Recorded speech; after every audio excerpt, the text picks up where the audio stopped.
Assalamualaikum warahmatullahi wabarakatuh. Rahayu Rahayu Sagung Dumadi.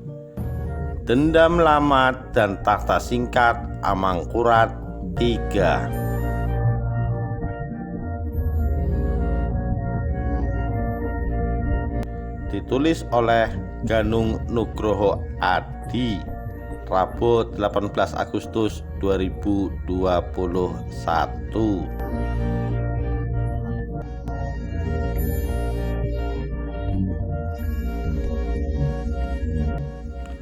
Susuhunan Amangkurat III, penguasa keraton Kartasura tahun 1703 sampai 1705 murka. Beredar desas-desus bahwa permaisuri yang dikasihinya Kanjeng Ratu Lembah menjalin hubungan asmara dengan Raden Sukro, anak Patih Sindurejo. Amangkurat III alias Angkurat Mas atau juga disebut Sunan Mas dikenal berperangai buruk, kejam dan sewenang-wenang. Tanpa mempertimbangkan kebenaran mengenai kabar perselingkuhan, penguasa keraton Kartasura itu langsung menghabisi Raden Sukro. Selanjutnya giliran permaisuri. Babat Tanah Jawi menggambarkan eksekusi terhadap sang ratu berlangsung penuh haru. Sang raja menggelandang Ratu Lembah kepada ayahnya, Pangeran Puger, sekaligus memerintahkan untuk membunuhnya. Selain sebagai mertua, Pangeran Puger adalah pamannya sendiri, adik Amangkurat II. Sarsono dan Suyatno dalam penelitian suatu pengamatan tradisi lisan dalam kebudayaan Jawa, studi kasus masyarakat Laweyan di Surakarta tahun 1985, menulis Raden Ayu Lembah dihukum gantung. Sang permaisuri kemudian dimakamkan di daerah yang sekarang dikenal dengan nama Laweyan. Versi lain menyebutkan jasad Raden Ayu Lembah dibenamkan di Pesarean Banyusumurup, Yogyakarta. Babat alit tulisan Raden Prawiro Winarsa dan Raden Ngabe Jayeng Pranoto menyebut tempat itu dikenal sebagai makam bagi para pendosa. Masa pemerintahan Amangkurat III sangat singkat, tahun 1703 sampai 1705, penuh dengan tragedi. Sejak awal pengangkatan Raden Sutikno, nama kecil Amangkurat III, sudah memunculkan polemik.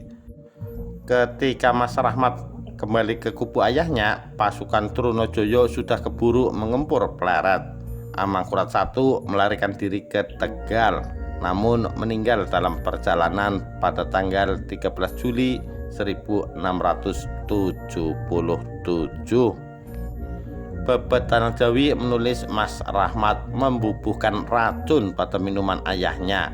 Sang putra sulung itu kemudian menobatkan dirinya sebagai raja dengan gelar Amangkurat II, mengabaikan status Pangeran Puger yang putra mahkota. Ia kemudian memindahkan keraton ke Kartasura karena keraton Pleret hancur. Meski kemudian Pangeran Puger menerima tahtanya lepas, namun sejak saat itu hubungannya dengan sang raja tidak pernah benar-benar akur. Amangkurat II sebenarnya mencoba memperbaiki hubungan dengan adiknya, salah satunya menikahkan anaknya Raden Mas Sutikno dengan putri Pangeran Puger, Raden Ayu Lembah. Tapi api dalam sekam itu masih terpelihara dengan baik.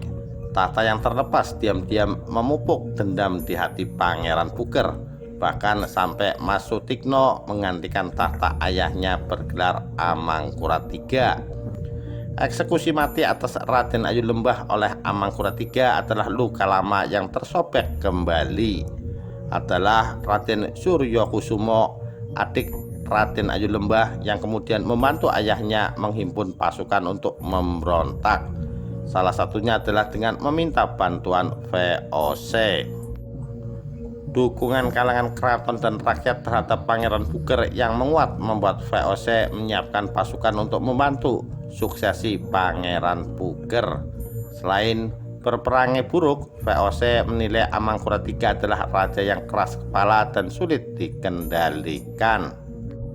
Dalam buku Kuasa Ramalan, Pangeran Diponegoro dan Akhir Tatanan Lama di Jawa 1785 sampai 1855, halaman 227, sejarawan Inggris Peter Craig menulis bahwa Belanda menganggap Pangeran Puger lebih cocok menjadi raja karena bisa diajak bekerja sama dibanding keponakannya Amangkurat III.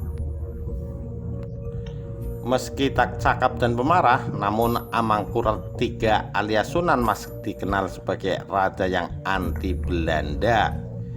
Misalnya, tidak perlu memberitahu penobatannya sebagai raja kepada Belanda. Ia juga menolak membayar hutang ayahnya kepada Company. Sunan Mas bahkan menjalin hubungan baik dengan Untung Suropati yang menjadi musuh besar Belanda. Setelah menobatkan diri sebagai raja dengan gelar Pakubuwono I, Pangeran Puger dengan bantuan VOC pun menyerbu keraton Kartasura pada tahun 1705. Inilah yang kemudian dikenal dengan nama Perang Suksesi Jawa Pertama. Serangan tiba-tiba itu membuat pasukan Amangkurat III kocar-kacir. Sang raja sempat melarikan diri ke Ponorogo, Madiun, dan kemudian Kediri. Di pihak lain, Untung Suropati yang diharapkan memberi bantuan justru sedang bertempur habis-habisan dengan VOC di Pasuruan pada tahun 1706. Untung Suropati tewas dalam pertempuran itu. Karena terus terdesak, Amangkurat III berpindah-pindah tempat sebelum akhirnya menyerah pada tahun 1708. Amangkurat III menyerah karena janji-janji VOC. Janji palsu tentunya, karena Amangkurat III kemudian dijadikan pesakitan dan dibuang ke Sri Lanka sampai meninggal pada tahun 1734.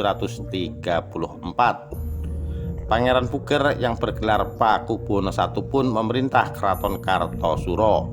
Namun ia harus membayar mahal sebagai kompensasi atas bantuan perang yang diberikan VOC.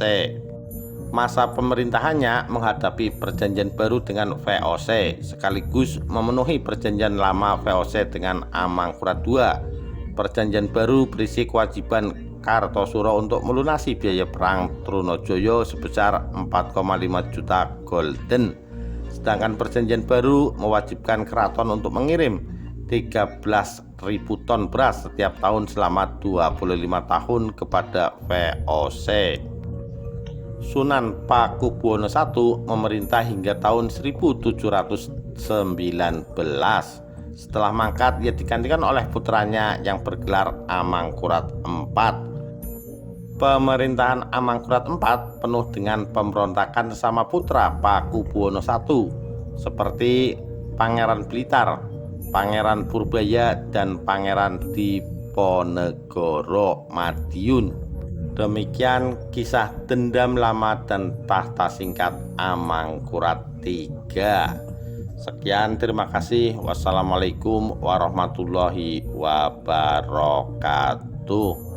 Rahayu Rahayu Sagung Dumadi.